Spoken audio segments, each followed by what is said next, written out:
ये बात उन दिनों की है जब बुद्धा मरवन में अपना समय व्यतीत कर रहे थे। इस समय तक बुद्ध की प्रसिद्धि दूर दूर तक फैल चुकी थी।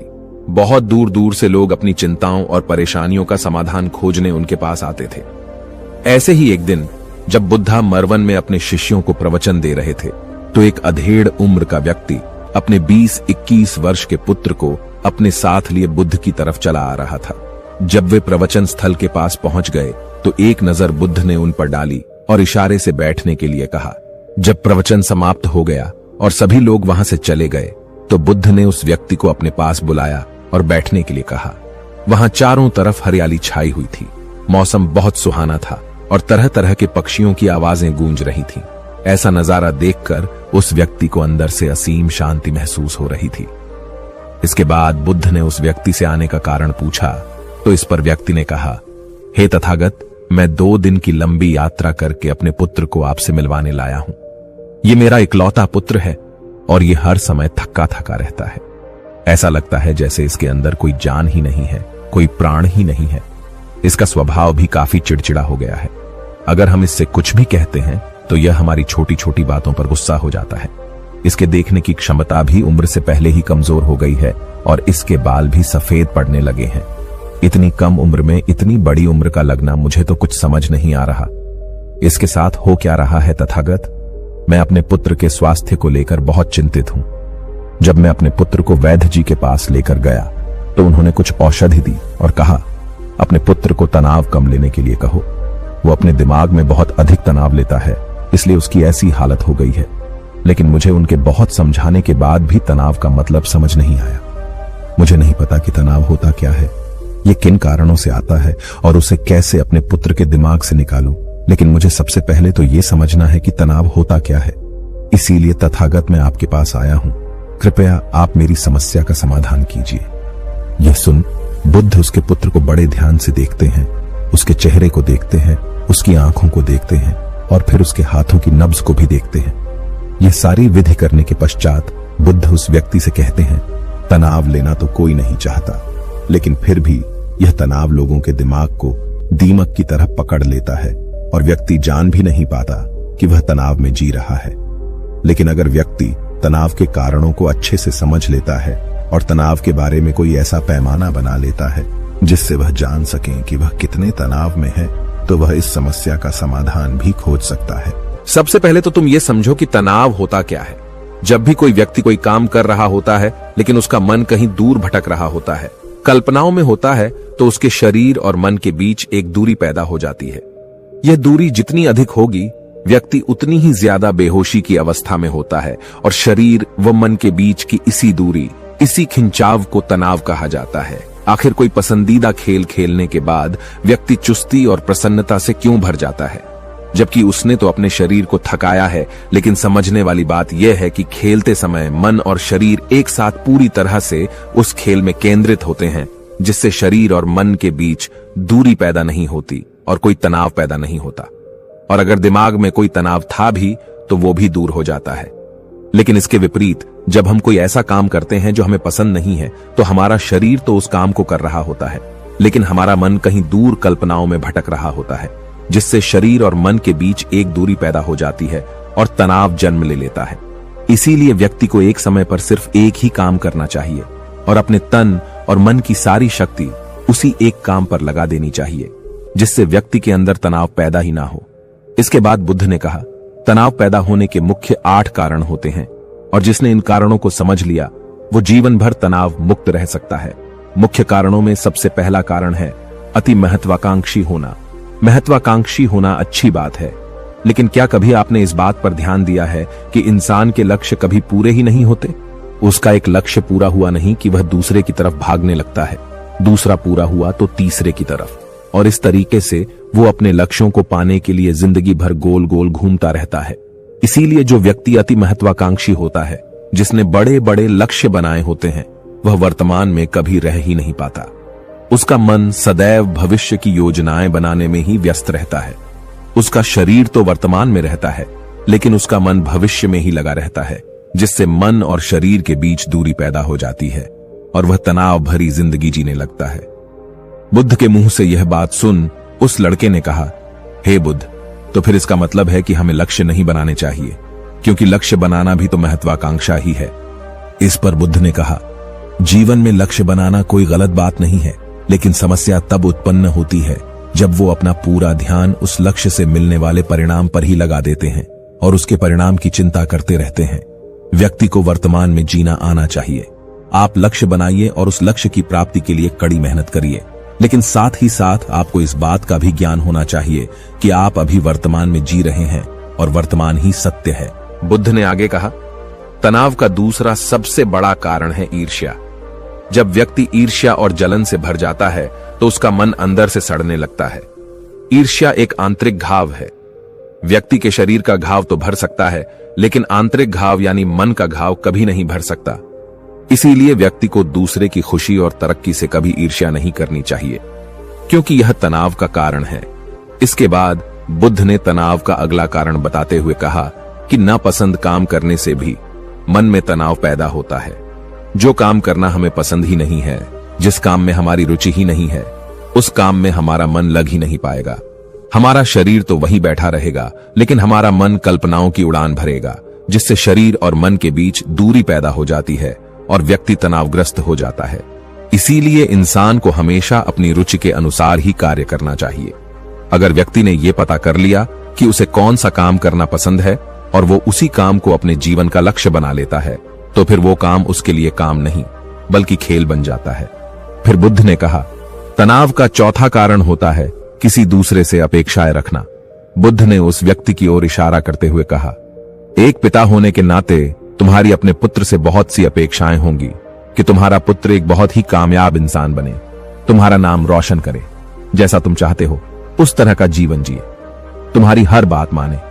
लेकिन क्या आज तक कभी किसी की सारी अपेक्षाएं पूरी हुई है? जब भी कोई व्यक्ति किसी दूसरे से कोई अपेक्षा रखने लगता है तो वो अनजाने में अपने लिए तनाव पैदा करने लगता है। जरा सोचो कि अगर तुम्हारा बेटा तुम्हारे अनुसार काम नहीं कर रहा और वो नहीं बन पा रहा जो तुम उसे बनाना चाहते हो, तो निश्चित रूप से तुम्हारे दिमाग को तनाव पकड़ लेगा। तुम तनाव से भरा जीवन जीना शुरू कर दोगे और इस तनाव के बस में आकर तुम ऐसा व्यवहार करोगे, ऐसी बातें करोगे कि तुम्हारा अपने पुत्र के साथ संबंध और भी खराब होता चला जाएगा। इसीलिए व्यक्ति को जितना हो सके उतनी कम अपेक्षाएं दूसरों से रखनी चाहिए, और अगर पूरी तरह से तनाव मुक्त रहना है तो दूसरों से अपेक्षा रखना ही बंद कर दो। इसके बाद बुद्ध ने कहा कि शारीरिक कष्ट भी इंसान के तनाव का एक कारण होता है। जब व्यक्ति किसी शारीरिक पीड़ा से गुजर रहा होता है तो उसका पूरा ध्यान बस अपने उस शारीरिक दर्द पर होता है और वो पूरे दिन बस उसी के बारे में सोचता रहता है, जिससे उसका मन दुख के विचारों से भर जाता है और ऐसी स्थिति में व्यक्ति तनावग्रस्त रहने लगता है। यह सुन उस व्यक्ति ने कहा कि हे बुद्ध, शारीरिक दुख तो किसी भी व्यक्ति को हो सकता है, तो फिर क्या व्यक्ति जीवन भर तनाव में ही जिएगा? इसका जवाब देते हुए बुद्ध ने कहा कि इंसान को यह बात समझनी चाहिए कि हमारा जीवन दुखों का आधार है। जैसे जैसे हमारा जीवन आगे बढ़ता है, इसमें दुख आते हैं, बीमारियां आती हैं और फिर अंत में मृत्यु भी आती है। तो बीमारियां इंसान के जीवन का अभिन्न अंग है, कोई इनसे बच नहीं सकता। बस किसी के जीवन में यह समय से पहले आ जाती है तो किसी के बाद में, पर आती सबको है। जब इंसान का मन इस बात को अच्छे से समझ लेगा तो फिर वह अपनी बीमारी के बारे में सोच सोचकर ज्यादा तनाव नहीं लेगा, क्योंकि यह हमारे जीवन का अभिन्न हिस्सा है और इसके लिए व्यक्ति को शारीरिक रूप से भी अभ्यास करते रहना चाहिए। अपने जीवन में व्यायाम और स्वस्थ जीवन शैली को भी जगह देनी चाहिए ताकि उसका शरीर लंबे समय तक निरोगी रहकर सही से काम कर सके। तनाव का अगला कारण होता है अपनी योजनाओं को समझने के लिए समय न देना। कुछ लोगों के दिमाग में कोई विचार आया नहीं है कि वो बिना सोचे समझे उस पर काम करना शुरू कर देते हैं, और जब उस काम में उन्हें असफलता मिलती है तो वह तनाव से भर जाते हैं, क्योंकि उन्होंने उस काम को शुरू करने से पहले उसके बारे में पूरी जानकारी इकट्ठा नहीं की थी। इंसान को कोई भी काम शुरू करने से पहले उसके अच्छे और बुरे परिणामों के बारे में ठीक से सोच विचार कर लेना चाहिए। इंसान को इस बारे में भी सोच लेना चाहिए कि अगर ये योजना सफल नहीं हुई तो फिर इसके बाद मैं क्या करूंगा। इसलिए व्यक्ति को अपनी योजनाओं को ठीक से समझने के लिए पूरा समय देना चाहिए, ताकि बाद में उस योजना की वजह से तनाव पैदा ना हो। तनाव का 7वां सबसे बड़ा कारण होता है टाल मटोल करना, आज के काम को कल पर टालना। आप लोगों ने यह कहावत तो सुनी होगी कि आलस्य इंसान के शरीर का सबसे बड़ा शत्रु है। इंसान आलस्य की वजह से आज के काम को कल के लिए टाल देता है और फिर काम को टालना उसकी आदत बन जाती है। काम को कल पर टालने वाले व्यक्ति का काम कभी भी समय पर पूरा नहीं हो पाता, और अगर किसी तरह से पूरा हो भी जाता है तो वह उतना अच्छा नहीं हो पाता जितना अच्छा उसे किया जा सकता था, और फिर यह बात व्यक्ति के अंदर तनाव पैदा करती है। लेकिन काम को टालना या काम को एकदम अंत समय पर करना एक आदत है, इसीलिए व्यक्ति ना चाहते हुए भी बार बार अपनी इस आदत का शिकार बन जाता है और काम को टालता रहता है, और फिर जब काम की समय सीमा पास आ जाती है तो वह तनाव से भरकर काम को पूरा करने का प्रयास करता है। इसीलिए तनाव मुक्त रहने के लिए व्यक्ति को काम को टालने की आदत छोड़नी पड़ेगी, और यह तभी संभव है जब व्यक्ति काम को समय से पहले खत्म करने का निश्चय करे। सबसे आखिरी और सबसे प्रमुख कारण जो तनाव का होता है वो है ज्यादा सोचना। लगातार सोचते रहना भी एक बीमारी है, और यह उस व्यक्ति में सबसे ज्यादा पाई जाती है जो केवल कल्पनाएं करता है, जो अतीत की घटनाओं और भविष्य की बातों के बारे में सोचता रहता है, जो बेवजह के अनुमान लगाता रहता है। इसीलिए व्यक्ति को ज्यादा सोचने की आदत पर लगाम लगाना चाहिए। इसके लिए जितना हो सके खुद को काम में व्यस्त रखना चाहिए, और हर दिन ध्यान का अभ्यास करने को अपने जीवन का हिस्सा बना लेना चाहिए। दोस्तों, यदि आपको यह वीडियो पसंद आ रहा है तो कृपया हमारी इस वीडियो को लाइक जरूर कर दें, क्योंकि आपके एक लाइक से ऐसी ही वीडियोस और बनाने के लिए हमारा प्रोत्साहन बहुत बढ़ जाता है। बुद्ध के मुंह से यह सारी बातें सुनकर उस व्यक्ति ने हाथ जोड़कर कहा, हे बुद्ध, मेरा पुत्र तो अभी मात्र 20 वर्ष का ही है, और इसमें अभी इतनी समझ भी नहीं है कि यह आपकी बताई सारी बातों का एक साथ पालन कर सकें। आप कृपया करके तनाव मुक्त रहने का कोई आसान सा तरीका बता दें, जिससे मेरा बेटा उसका अनुसरण भी कर सके और तनाव मुक्त भी रह सके। उस व्यक्ति की यह प्रार्थना सुन बुद्ध ने कुछ सोचते हुए जवाब दिया, अगर तुम इतनी सारी बातों का पालन नहीं कर सकते तो इसके लिए एक बहुत ही आसान विधि है। तुम एक बार में एक काम को करने पर ध्यान लगाओ। जिस समय जो काम कर रहे हो उस समय पर सिर्फ उसी काम को करो, सिर्फ उस पर ही अपना पूरा ध्यान लगाओ, और अगर तुम्हारा मन इधर उधर भटक जाता है तो जैसे ही तुम्हें याद आए फिर से वापस अपने मन को उसी काम में लगा दो। यह सबसे आसान और अच्छा तरीका है तनाव मुक्त रहने का। जब तुम भोजन करो तो उस समय सिर्फ भोजन ही करो, उसके पूरे स्वाद का आनंद लो, उसे अनुभव करो। जब चलो तो अपना पूरा ध्यान सिर्फ चलने पर लगा दो। इससे तुम्हारा मन और तुम्हारा शरीर दोनों एक जगह पर केंद्रित रहेंगे। दोनों के बीच दूरी पैदा नहीं होगी, जो कि तनाव का मुख्य कारण होती है। दोस्तों, आज की युवा पीढ़ी एक ही समय पर 2-2, 3-3 काम करने की आदी हो चुकी है, जैसे फोन पर बात करते हुए गाड़ी चलाना, खाना खाते हुए टीवी देखना या फोन चलाना, और फिर इनकी शिकायत रहती है कि मैं तनाव में जी रहा हूं, मेरा मन अशांत रहता है, मैं चिड़चिड़ा सा हो गया हूं। जब कोई व्यक्ति एक ही समय पर 3-3 काम करेगा तो तनाव पैदा होना तो स्वाभाविक है, क्योंकि दिमाग तो एक समय पर पूरा ध्यान लगाकर सिर्फ एक ही काम कर सकता है। पूर्ण रूप से एक ही समय पर 2 कामों पर ध्यान कभी नहीं लग सकता। इसीलिए जहां तक संभव हो सके एक समय पर सिर्फ एक ही काम करने का प्रयास करें, वो भी पूरे ध्यान के साथ। दोस्तों, आशा करता हूं कि आपको इस वीडियो से काफी कुछ सीखने को मिला होगा।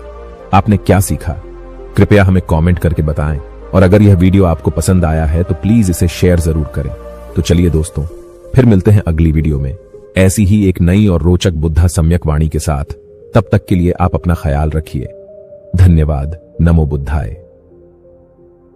एक बार बुद्ध से एक शिष्य ने पूछा, भगवान, आपने आज तक यह नहीं बताया कि मृत्यु के उपरांत क्या होता है। उसकी बात सुनकर बुद्ध मुस्कुराए। फिर उन्होंने उससे पूछा, पहले मेरी एक बात का जवाब दो। अगर कोई व्यक्ति कहीं जा रहा हो और अचानक कहीं से आकर उसके शरीर में एक विषबुझा बाण घुस जाए तो उसे क्या करना चाहिए? पहले शरीर में घुसे बाण को हटाना ठीक रहेगा या फिर देखना कि बाण किधर से आया है और किसे लक्ष्य कर मारा गया है? शिष्य ने कहा, पहले तो शरीर में घुसे बाण को तुरंत निकालना चाहिए, अन्यथा विष पूरे शरीर में फैल जाएगा। बुद्ध ने कहा, बिल्कुल ठीक कहा तुमने। अब यह बताओ कि पहले इस जीवन के दुखों के निवारण का उपाय किया जाए या मृत्यु के बाद की बातों के बारे में सोचा जाए? शिष्य अब समझ चुका था और उसकी जिज्ञासा शांत हो गई।